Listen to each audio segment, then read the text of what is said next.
৬৯-এর গণ অভ্যুত্থানের স্মৃতি বিজড়িত ফার্মগেটের ঐতিহাসিক শহীদ আনোয়ারা উদ্যান দখলমুক্ত করে জনগণের কাছে ফিরিয়ে দেওয়ার দাবিতে ১ বছরের বেশি সময় ধরে আন্দোলন করে আসছে বেশ কিছু পরিবেশবাদী সামাজিক সংগঠন।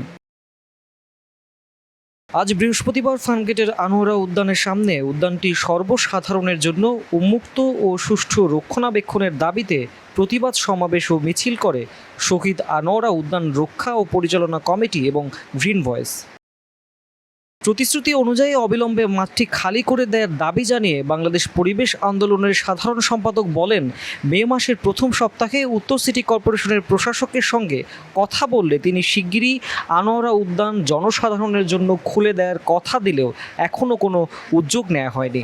এটা তীব্র প্রতিবাদ জানিয়েছে, কিন্তু আন্দোলনের মুখেও একমুখে আমাদের ফ্যাসিস্ট হাসিনা সরকার এইটা তার একের জন্য এটা করে নেয়। তারপরেও আমাদের সাথে প্রতিশ্রুতি দিয়েছিলেন এই এলিভেটেড এক্সপ্রেস হয়ে যাওয়ার পরে এটা জনগণের জন্য, বাকি যেটা থাকবে সেটা হলো জনগণের জন্য উন্মুক্ত করে দেওয়া হবে, জনগণ সেটা ব্যবহার করতে পারবে এবং যেটুকু ফাঁকা জায়গা থাকে সেটা ঝোপঝাড় করে আমাদেরকে দেওয়া হবে।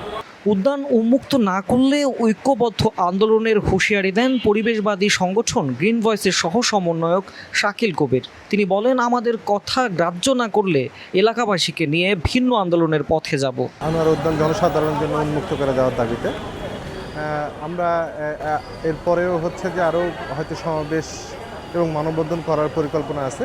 আমরা আন্দোলন করছি সমগ্র ঢাকাবাসীর জন্য উল্লেখ করে পরিবেশ কর্মী ফাহমিদা নাজনীন বলেন, অন্তর্বর্তী সরকারের কাছে তাদের চাওয়াটা বেশি। এখানে যে তারা প্ল্যান করেছিল যে বহুতল ভবন বানাবে, রেস্টুরেন্ট বানাবে, শপিং মল বানাবে, ঢাকা শহরের মতো জায়গায় তো এগুলোর অভাব নাই।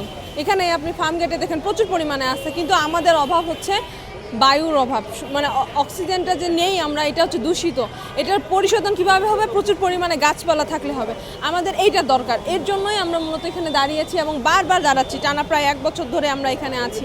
তো এই একটা বিষয়, এখন আমরা চাই যে আমাদের পরিবেশ যারা আছে উপদেষ্টা লেভেলে, তারা যেন এটা দৃষ্টি দেয় আর কি। বক্তারা বলেন, মেট্রো রেলের কর্তৃপক্ষের স্থাপনা সরঞ্জাম সরিয়ে উদ্যানটি সংস্কার ও সবুজায়ন করে জনসাধারণের জন্য উন্মুক্ত করে দেওয়ার কথা থাকলেও সেখানে নিজেদের কার্যক্রম চালিয়ে যাচ্ছে মেট্রো রেল কর্তৃপক্ষ। রাশেদ জায়খান, জাগো নিউজ, ঢাকা।